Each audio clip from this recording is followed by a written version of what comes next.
¿Alguna vez nos hemos parado a pensar qué hay detrás de un vigilante de seguridad, un escolta o incluso un detective privado en España? Pues hoy vamos a meternos de lleno en ese camino que tienen que recorrer. Es un mundo con unas reglas muy claras y las vamos a descubrir juntos. Y esta es, en el fondo, la gran pregunta que va a guiar todo este análisis. Entender el marco legal, las normas del juego que rigen al personal de seguridad privada que vemos todos los días, es que es fundamental para valorar de verdad su función en nuestra sociedad. Venga, para empezar, vamos a ponerles cara a estos profesionales. ¿De quién hablamos exactamente cuando decimos sector de la seguridad privada? Porque ya veréis, la variedad es bastante sorprendente.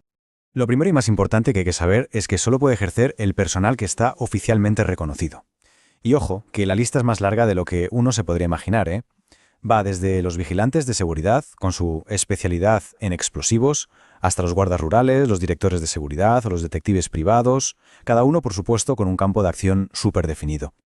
Y aquí hay un detalle muy interesante. Algunos de estos trabajos son, en realidad, especializaciones.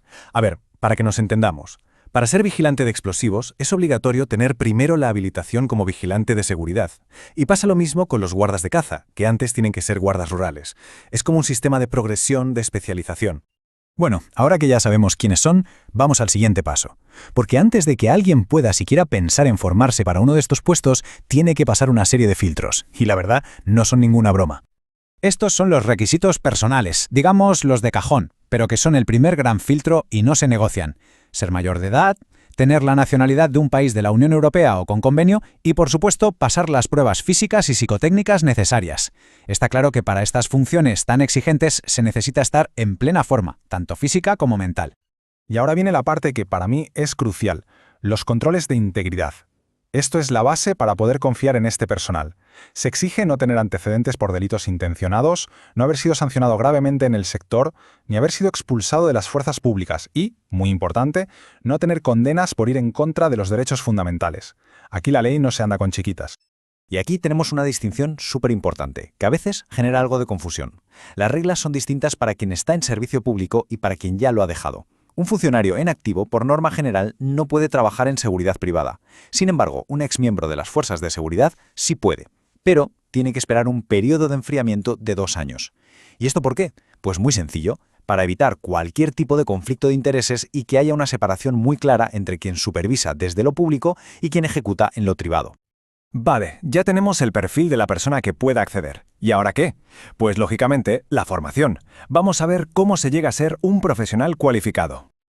Aquí se ve clarísimo que no todos los caminos son iguales. Depende mucho del rol al que se aspire.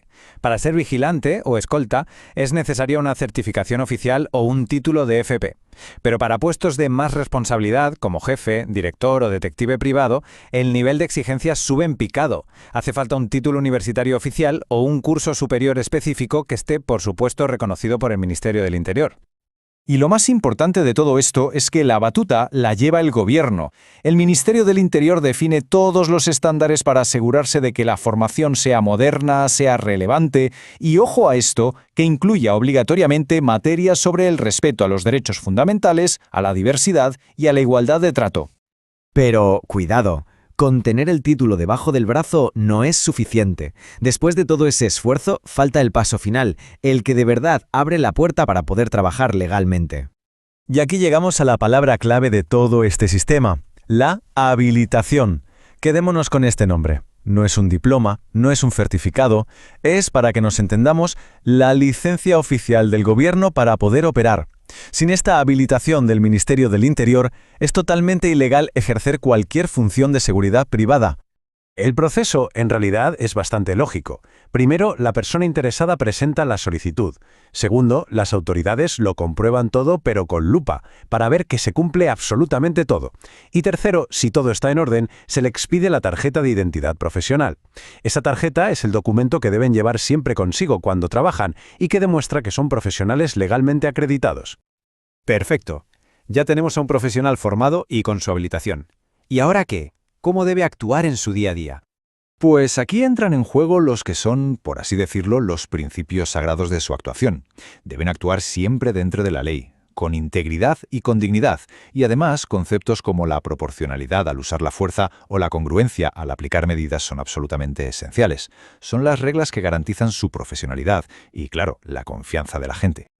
Pero de todos estos principios hay uno que es la piedra angular de todo el sistema: la colaboración. El modelo de seguridad privada en España está diseñado para que actúe siempre en coordinación y bajo la dirección de la Policía y la Guardia Civil. No son islas, sino una pieza más de un engranaje mucho más grande. Y esto que viene ahora es potentísimo y explica muchas cosas. Cuando este personal de seguridad privada está trabajando en cooperación y siguiendo las órdenes de las fuerzas del Estado, la ley les da la misma protección jurídica que a un agente de la autoridad pública. O sea, para que quede claro, agredir a uno de estos profesionales en esas circunstancias se considera, a efectos legales, un delito de atentado a la autoridad, como si se agrediera a un policía. Y con esto llegamos al final de nuestro recorrido. Después de ver todo este proceso tan riguroso de selección, de formación, los principios que deben seguir y esa protección legal tan específica, la pregunta es casi inevitable, ¿no? Saber todo esto, ¿cambia la percepción que se tiene sobre el papel y la importancia del sector de la seguridad privada? Es una reflexión, desde luego, muy interesante sobre los altísimos estándares que se les exigen a quienes trabajan para protegernos.